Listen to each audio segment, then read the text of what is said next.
ഇത് മലയാളികളുടെ എക്കാലത്തെയും വീക്ക്നെസ് ആയിട്ടുള്ള കപ്പ. ഇതൊരു 1/2 കിലോ കപ്പയുണ്ട്. ഈ കപ്പ കൊണ്ട് ഒരു വിഭവം ഉണ്ടാക്കാൻ പോവുകയാണ്. വളരെ എളുപ്പത്തിൽ ഉണ്ടാക്കാവുന്ന ഒരു വിഭവത്തിന്റെ പേര് കപ്പ മസാല. മലയാളം രുചികളത്തിന്റെ ഏറ്റവും പുതിയ എപ്പിസോഡിലേക്ക് സ്വാഗതം. അപ്പം നമുക്ക് നേരെ വീഡിയോയിലേക്ക് പോവാം. കപ്പ ഞാൻ ചെറിയ കഷ്ണങ്ങളായിട്ട് മുറിക്കുവാണേ. ചെറിയ കഷ്ണങ്ങളാണ് നല്ലത്. ഇനി നമുക്ക് അതൊന്ന് കഴുകിയെടുക്കാം, നന്നായിട്ട് കഴുകിയെടുക്കാം.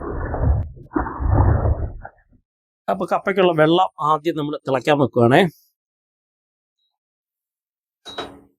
4-5 വെളുത്തുള്ളി. ഇത് തീരെ ചെറുതായതുകൊണ്ടാണ് ഞാൻ ഇത്ര എടുത്തത് കേട്ടോ. അതൊന്ന് നമുക്ക് ചെറുതായിട്ട് അരിഞ്ഞു വെക്കാം. ഒരു സവോള എടുത്തിട്ടുണ്ടേ, അത് നമുക്കൊന്ന് ചെറുതായിട്ട് അരിഞ്ഞു വെക്കാം.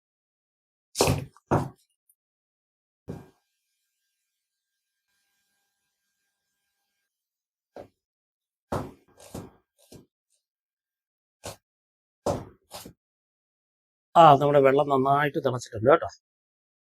കപ്പ നമുക്ക് അതിനകത്തേക്ക് ഇടാം.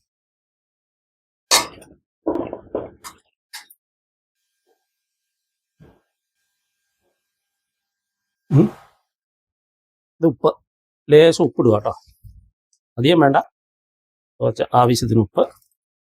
അതുപോലെ ഒരു ടീസ്പൂൺ മഞ്ഞൾപ്പൊടിയും. ഏതോട്ടിരുന്ന് വേകട്ടെ.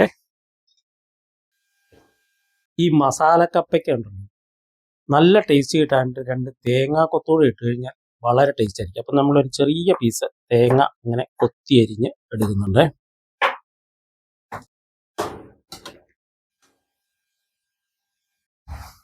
വെന്തിട്ടുണ്ടോ എന്ന് നോക്കാം. എന്നിട്ട് വെന്തിട്ടില്ല കേട്ടോ. 100% വേണമെന്നില്ല, ഒരു 80-90% ഒന്ന് വിണ്ട് കീറിയാൽ മതി. അപ്പോഴായിരിക്കും ആ മസാലയ്ക്ക് നല്ല ടേസ്റ്റ് ഉണ്ടാവുക. കപ്പ ഒരു 90% വന്നിട്ടുണ്ടേ. അപ്പം നമുക്ക് ഒന്ന് കൂറ്റി ഇടാം. ഇന്ന് പങ്കാളി ക്യാമറയുടെ പറയിലാണ് കേട്ടോ. ഒന്നൊരു ഹായ് പറഞ്ഞോളൂ. ഓക്കെ, നേരെ മസാല പ്രിപ്പറേഷനിലേക്ക് പോകണം.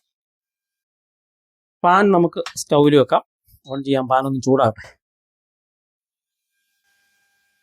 ലേശം വെളിച്ചെണ്ണ ഒഴിച്ചു കൊടുക്കാം. ലേശമല്ല, ഇച്ചിരി കൂടുതൽ ഇരുന്നോട്ടെ. ലേശം ഇഞ്ചി അരിഞ്ഞു വെച്ചത്,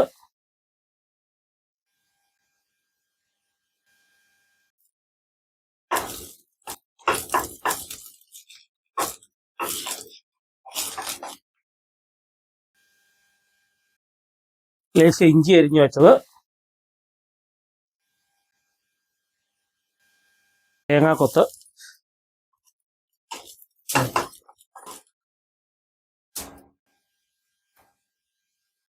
നമ്മൾ അരിഞ്ഞു വെച്ച സവോള,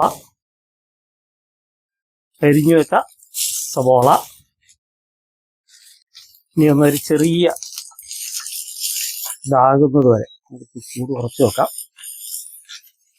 ആകുന്നത് വരെ നമുക്ക് വഴറ്റിയെടുക്കാം.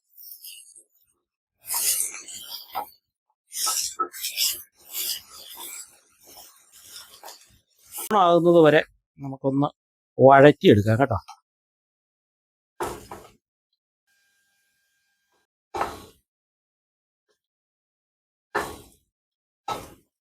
ലേശം ഉപ്പിട്ട് കൊടുക്കാം കേട്ടോ, കുറച്ച് മതി. ഇനി നമുക്ക് വേണ്ടത് ഒരു 2 സ്പൂൺ. ഇത് കാശ്മീരി ചില്ലിയാണ് കേട്ടോ, കാശ്മീരി ചില്ലിയാണ്. ഒരു 2 സ്പൂൺ അതാണ്.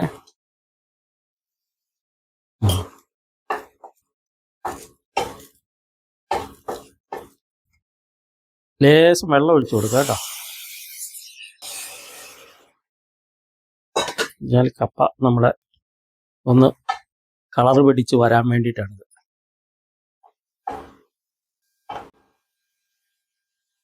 ഒരു ചെറിയ പച്ചമുളക് അരിഞ്ഞതും കൂടെ നമ്മളൊരു ഭംഗിക്ക് ഇടുക കേട്ടോ.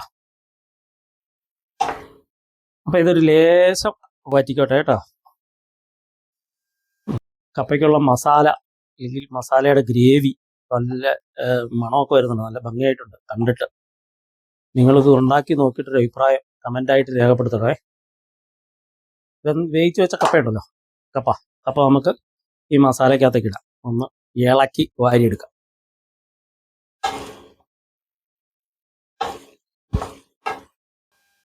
ഇത് പാനിനകത്തിട്ടു. ഇനി അത് ശകലം ഒന്ന് ഡ്രൈ ആയിട്ട് വരട്ടെ. മസാല ഒന്ന് പിടിച്ചു വരട്ടെ കപ്പയിലേക്ക്. അതുവരെ നമുക്ക് വെയിറ്റ് ചെയ്യാം. കണ്ടിട്ടൊരു തിന്നണമെന്ന് തോന്നുന്നുണ്ടാവുമല്ലോ അല്ലേ? കണ്ടിട്ട് നല്ല ഭംഗിയായി ആയിട്ടുണ്ട്. ഇതിൻ്റെ കൂടെ ഒരു ബീഫ് കറിയും കൂടെ ഉണ്ടല്ലോ. നമ്മുടെ കപ്പ ബിരിയാണി ആക്കി മാറ്റാം. സാധനം ഉടച്ചെടുത്താൽ ഒന്ന് അടച്ചു വെക്കാം കുറച്ച് നേരം. ഓക്കെ, ഇനി നമ്മൾ താളിക്കാനുള്ള ശ്രമം നടത്തുകയാണ് കേട്ടോ. ഒന്ന് താളിക്കുകയും കൂടെ ചെയ്ത് കഴിഞ്ഞാലാണ് ഈ സാധനത്തിന് നല്ല ടേസ്റ്റ് ഉണ്ടാകുന്നത്. വെളിച്ചെണ്ണ ഒഴിച്ചു. ഇനി നമ്മളൊരു ടീസ്പൂൺ കടുക് ഇട്ടു. ഒരു പിഞ്ച് ജീരകം ഇട്ടു.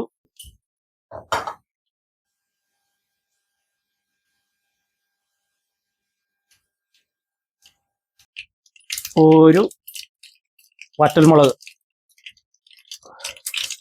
അതിട്ടു. പൊട്ടിത്തുടങ്ങി. നമുക്ക് കറിവേപ്പില ഇടാം. കറിവേപ്പില ഇട്ടു.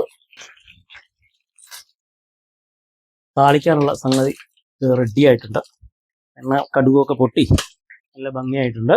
നമുക്കിത് ഓഫ് ചെയ്തിട്ട് ഈ റെഡിയാക്കിയ കപ്പ മസാലയിലേക്ക് ഒഴിച്ചു കൊടുക്കാം.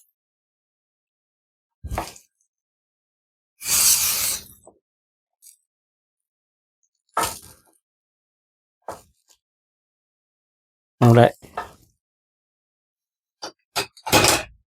മസാല കപ്പ റെഡി ആയിട്ടുണ്ട്.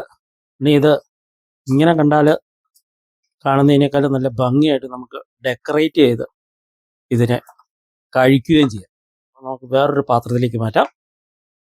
ഏകദേശം തീർന്നിട്ടുണ്ട്. ഇത് നിങ്ങളൊന്ന് പരീക്ഷിച്ചു നോക്കുക. വളരെ ടേസ്റ്റ് ഉള്ളതാണ്. കപ്പ നമ്മുടെ ഒരു വീക്ക്നെസ് ആണല്ലോ. കപ്പയും മീനോ കപ്പയും ബീഫും ഒക്കെ നമ്മുടെ ഒരു വീക്ക്നെസ് ആയതുകൊണ്ട് നമുക്ക് തീർച്ചയായും സിമ്പിളായിട്ട് ചെയ്യാവുന്ന ഒരു സംഗതിയാണ്. അപ്പോൾ ഈ വീഡിയോ നമ്മൾ ഇവിടെ അവസാനിപ്പിക്കുകയാണ്. ഇത് എങ്ങനെയാണ് ഇത് ഡെക്കറേറ്റ് ചെയ്ത് കാണിക്കുന്നതെന്നും കൂടെ നമുക്കൊരു റെസ്റ്റോറൻറ്റ് സ്റ്റൈൽ ചെയ്യുന്നതും കൂടെ കാണിച്ചു തരാം.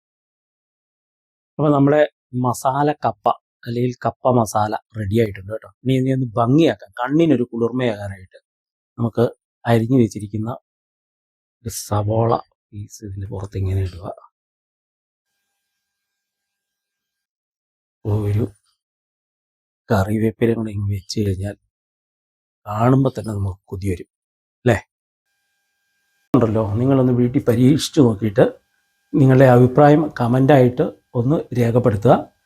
പിന്നെ ഇത് ഈ പറഞ്ഞില്ലേ, സ്നാക്കായിട്ട് ഉപയോഗിക്കാം, മെയിൻ ഡിഷായിട്ട് ഉപയോഗിക്കാം, ഇതിൻ്റെ കൂടെ ബീഫ് ഉപയോഗിക്കാം, മീൻകറി ഉപയോഗിക്കാം, അങ്ങനെ പലതും കൂട്ടി കഴിക്കാവുന്ന ഒരു സാധനമാണ്. അപ്പോൾ വീഡിയോ കണ്ട എല്ലാവർക്കും വിരാടൻ രുചികളം നന്ദി രേഖപ്പെടുത്തുന്നു. നമസ്കാരം.